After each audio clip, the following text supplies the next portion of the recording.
اعوذ باللہ من الشیطان الرجیم بسم اللہ الرحمن الرحیم نحمدہ ونصلی علی رسولہ الکریم۔ انتہائی قابل احترام سامعین اور مجھ سے اچھے لوگوں، السلام علیکم ورحمۃ اللہ وبرکاتہ۔ آج جو موضوع ہے کہ اسلام کی اصل حقیقت کیا ہے، یعنی دین کی حقیقت کیا ہے، دین اسلام کی۔ اس میں ایک حدیث پاک ہے بخاری سے، اس کا نمبر ہے 6992۔ یہ باب الجہاد میں ہے۔ تو اس میں یہ کہا گیا ہے، مفہوم حدیث کا یہ ہے کہ کوئی شخص اگر، رسول اللہ صلی اللہ علیہ وسلم نے فرمایا کہ کوئی شخص اگر اقامت یعنی مقیم ہونے کی صورت میں اور تندرستی کی صورت میں جو اعمال کرتا ہے، اگر وہ سفر میں ہو اور معذوری یا بیماری کی وجہ سے وہ اعمال چھوٹ جائیں، تو اللہ تبارک تعالیٰ ان معمولات اور اعمال کو اسی طرح لکھنے کا حکم دیتے ہیں جیسے وہ اقامت اور تندرستی میں کرتا تھا، چھوٹ جانے کے باوجود۔ کتنا بڑا کرم ہے! کیا چاہتے ہیں اللہ تعالیٰ؟ کتنی آسانی، کتنی محبت، کتنا پیار کہ ایک شخص مجھے یاد کرتا ہے تندرستی میں، اور وہ جو نفلی عبادات کرتا ہے، جو دوسرے معمولات، جو اذکار، لیکن بیمار ہو جاتا ہے یا سفر میں ہوتا ہے تو ان وجوہات کی بنا پہ نہیں کر سکتا،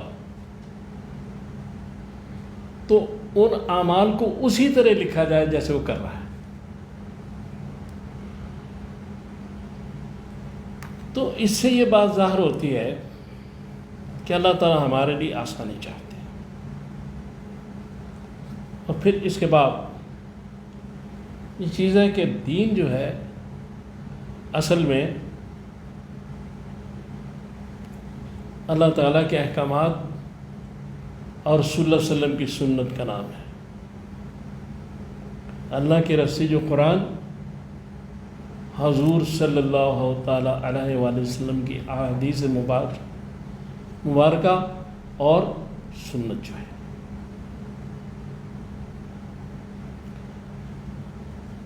اپنی مرضی، اپنی پسند کو اللہ اور رسول کی مرضی اور پسند پر قربان کرنا دین ہے۔ بندہ اپنی مرضی کا نہیں ہوتا، اللہ کا بندہ ہے، اس کی بندگی کر رہا ہے، تو اپنی مرضی کیسی؟ اس لیے یہ ساری چیزیں بتائی جا رہی ہیں کہ اب آپ دیکھیں کہ ایک بخاری کی حدیث ہے، کتاب الآداب میں 6126، اس میں رسول اللہ صلی اللہ تعالیٰ علیہ وسلم کے بارے میں ہے کہ جب دو راستے ہوتے تھے، دو آپشن ہوتے تھے، تو آپ آسانی کا آپشن اختیار کرتے تھے۔ حالانکہ حضور سرور کائنات صلی اللہ تعالیٰ علیہ وآلہ وسلم سے کس نے زیادہ عبادت کی؟ کوئی مائی کا لال نہیں۔ کس نے زیادہ ذکر اذکار تلاوت کی؟ لیکن اپنی ذات تک ہمارے لیے آسانی کا آپشن اختیار کر رہے ہیں کہ میری سنت یہ ہے کہ اگر دو راستے ہوں تو جو آسانی کا راستہ دین دے رہا ہے اس پر چلو، مشقت والے راستے پر نہ چلو۔ حالانکہ حضور خود کتنی مشقت اٹھاتے تھے، لیکن ہمارے ساتھ کتنا پیار ہے، کتنی محبت ہے کہ ہمیں دوسرا راستہ بتا رہے ہیں۔ اس کے بعد یہ ہے کہ نماز کیا ہے، یہ ساری چیزیں، روزہ، یہ سب، ان میں جو کچھ بھی ہے نماز بالذات مقصود نہیں ہے، روزہ بالذات مقصود نہیں ہے، بلکہ اس لیے ہے کہ ان کا حکم ہے، اللہ اور رسول کا۔ جیسے عرفات کے میدان میں عین مغرب کے وقت جب مغرب کی نماز روزانہ پڑھی جاتی ہے، اسی وقت رسول اللہ صلی اللہ علیہ وسلم وہاں سے کوچ کر رہے ہیں اور فرما رہے ہیں کہ نماز ہم آگے جا کر پڑھیں گے، مؤخر کریں گے۔ تو اب سوال یہ پیدا ہوتا ہے کہ وقت تو نماز کا ہے، پھر اس کو مؤخر کیوں کیا جا رہا ہے؟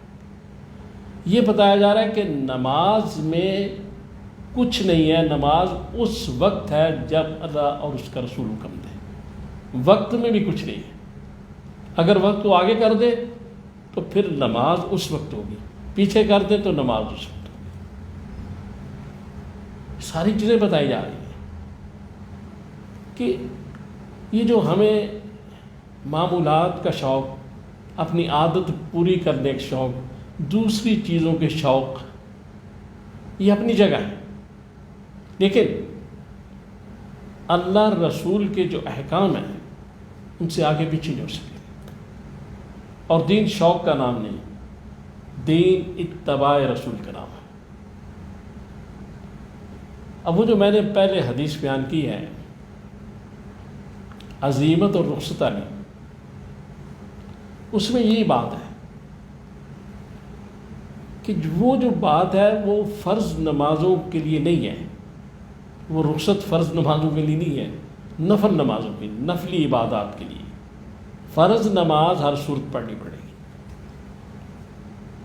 اور اس میں بھی پھر رعایت ہے کہ اگر بیمار ہیں تو بیٹھ کے پڑھیں، اگر زیادہ بیمار ہیں تو لیٹ کے پڑھیں، اگر وضو کر سکتے ہیں ٹھیک ہے، تیمم کر لیں، اگر کپڑے جو ہیں ایسی بیماری، ایسا معاملہ ہے کہ پاک رکھنا ممکن ہی نہیں تو ناپاک کپڑوں میں پڑھ لیں، لیکن وہ فرض نماز معاف نہیں ہوگی۔ یہ نفلی عبادات کی بات ہو رہی ہے جو رخصت کی ہے، یا سفر میں جو نمازیں جن میں قصر کی جاتی ہے۔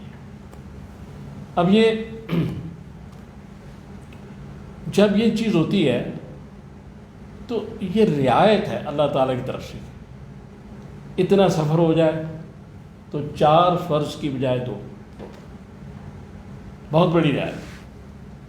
انہیں اللہ تبارک تعالیٰ اپنی بندگی، اپنی عبادت، اپنی نماز کو 50% معاف کر رہے ہیں کہ یہ سفر میں جو مشقت یا محنت یا جو کچھ بھی ہے، اس کی وجہ سے یہ جو انسان ہے، لاڈلا انسان، اس کو رعایت دے دی جائے کہ میری عبادت بھی 50% کرے۔ اب چیز یہ ہے کہ یہ جو ساری چیزیں ہیں، ان سے کیا بات سمجھ میں آتی ہے کہ دین جو ہے، دین کی حقیقت اللہ اور رسول کے احکامات ہیں، ان کی اتباع ہے، رسول اللہ صلی اللہ علیہ وسلم کی سنت ہے۔ اور دیکھیں، اپنے آپ کو سرنڈر کر دینا۔ جب عرفات میں حکم دیا گیا تو بلال نماز کا کہہ رہے تھے، تو حضور نے کہا نہیں، نماز آگے پڑھیں گے۔ سب نے سرنڈر کر دیا، کسی نے کوئی چوں چرا نہیں کی، کوئی سوال نہیں کیا کہ یا رسول اللہ آج نماز وقت پہ کیوں نہیں پڑھی جا رہی۔ تو اپنے آپ کو اللہ اور رسول کے حوالے کر دینے کا نام بندگی ہے، یہی دین ہے۔ اپنی مرضی، اپنی پسند نہیں چلتی اس میں، اور نہ کوئی سوال۔ جب ہم یہ 2 چیزوں کو اپنی گائیڈ لائن بنا لیں گے، ایک اللہ تعالیٰ کا جو قرآن ہے، اور دوسرا رسول صلی اللہ علیہ وسلم کی جو احادیث اور آپ کی سنت جو اتباع ہے، تو پھر دین پر صحیح چل سکتے ہیں۔ اب دیکھیں دوسری بات یہ ہے کہ ایک مجموع الزواب جو ہے اس میں یہ ایک بیان کی گئی ہے حدیث، اور یہ صفحہ نمبر 162 ہے جلد نمبر 3 میں، کہ اس میں کہا گیا کہ جس طرح کوئی عزیمت یا اقامت میں اعمال ادا کرتا ہے تو اللہ تعالیٰ اس کو پسند فرماتا ہے، اسی طرح اگر وہ مسافر ہونے کی حیثیت سے یا معذور بیمار ہونے کی حیثیت سے کرے گا تو اللہ تعالیٰ اس کو اسی طرح پسند کریں گے جس طرح اس نے عزیمت اختیار کی، اس طرح اس نے اللہ کے حکم پہ رخصت اختیار کی۔ تو رمضان میں اگر بیمار ہے آدمی تو حکم ہے روزہ نہ رکھے، تنگ ہو کے روزہ نہ رکھے، سخت بیماری یا دوسری بیماری ہے جس میں نہیں رکھ سکتا نہ رکھے، بعد میں رکھ لیں۔ دین تنگ کرنے کا نام نہیں، اور بعض لوگ اس کو نہیں سمجھتے، لیکن یہاں یہ بڑی بات قابل غور ہے کہ اگر وہ شخص بیماری کی حالت میں روزہ نہیں رکھے گا کہ اللہ کا حکم ہے میرے اللہ کا، یا سفر میں مشقت ہے وہ نہیں رکھے گا، تو پھر جس دن وہ روزہ رکھے گا قضا،